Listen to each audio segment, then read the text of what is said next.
So we've got all of our tanks with product in them. We're going to enter the Calibration Wizard by touching that. The first thing we have to do when we enter the configurator is enter a manual speed and make a value. Something that's close to your seating speed. It doesn't have to be exact, but it has to be fairly close. That'll help assure you're in the proper ranges. So we'll go 5 miles an hour for our test. We're going to first go into MultiTank Calibration. We can view what has a cal factor and what doesn't. We have a bunch of products in here that don't have a cal factor. It will not let you turn on the master clutch without cal factors. MultiTank Calibration. You could manual enter 0.2 as a starting cal factor. That'll allow it to turn on. But we go to automatic calibration and you start the wizard. We notice that our master has gone white. Yes, there is no cal factor, but we are calibrating it for real. When we're going through our function test, we will be turning on each tank with the screen to calibrate. We're going to also calibrate turning on each tank with our tablet, as well our switch box in the cab,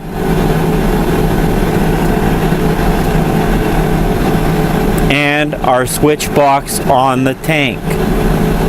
On our switch box is our master play button. I'll select one of my empty tanks. Then I can hit play, and then our calibration will run. While we're in the cab doing our function test, we're going to pretend we're calibrating our empty tanks. This will tell us some information that'll help you familiarize yourself with the operation. So we would turn on tanks 2, 3, and 5. 1 and 4 on our test tank actually have product in. So we have a rate requested. So 100 pounds on 2, 100 on 3, and 5 on our tank 5. So after we've got our master on, it's calculating RPM and it's got estimated weight. So I can turn my master off, and this is a common problem. A lot of people will exit their calibration and not complete the process. So you'll get a calibration error. All this is simply telling you is you're starting with a product that didn't have a cal factor and it'll be out of range. So if there is no cal factor in that product, it'll be out of range and then it won't accept it. But we'll just acknowledge it. So we've got a product that's out of range, another product that's out of range, and we'll just turn the clutches off for each tank. And our tank 5 expected 2.253 pounds. That would be too small a sample. Our tank 3 expected 28.412. And the motor load was at 95%. That shows us that we're out of range. Remember, this product was never calibrated. And then our motor load was down at 15%, so it was turning too slow. So we'll remember that number, 28.42. You would physically weigh the product out. And just for demonstration purposes, we're going to we'll enter say 35 pounds here. We'll enter 28 pounds here. We're not calibrating for real. And 2.2 pounds here.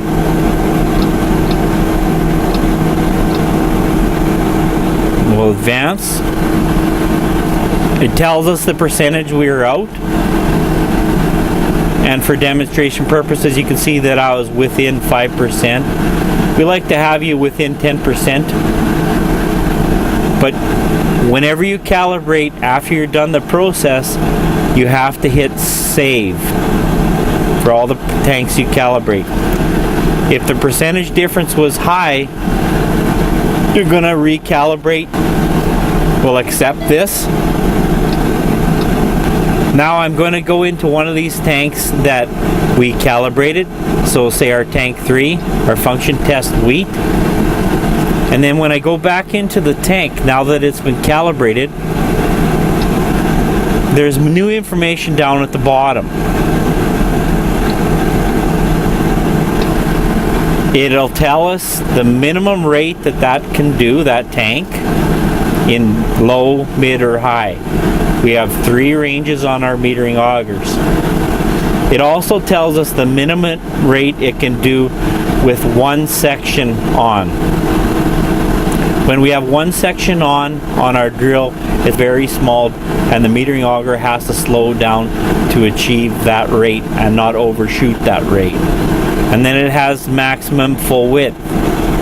So at our 100 pounds preset, we can see that we cannot do that rate in low range. We'd have to be in either mid or high. The mid gives us the biggest swing. So one section is 38 pounds and full width max is 161 pounds. So we would put that in our mid range. So you always have to calibrate first, then you come back in and make sure that you have each of your metering augers in the correct range. Same thing, we're shooting for 5 pounds an acre. If we were looking at it, so our minimum rate based on what we have for the product that we have and the fictitious cal factor that we have, we're not able to do that at a minimum rate of 5 pounds an acre.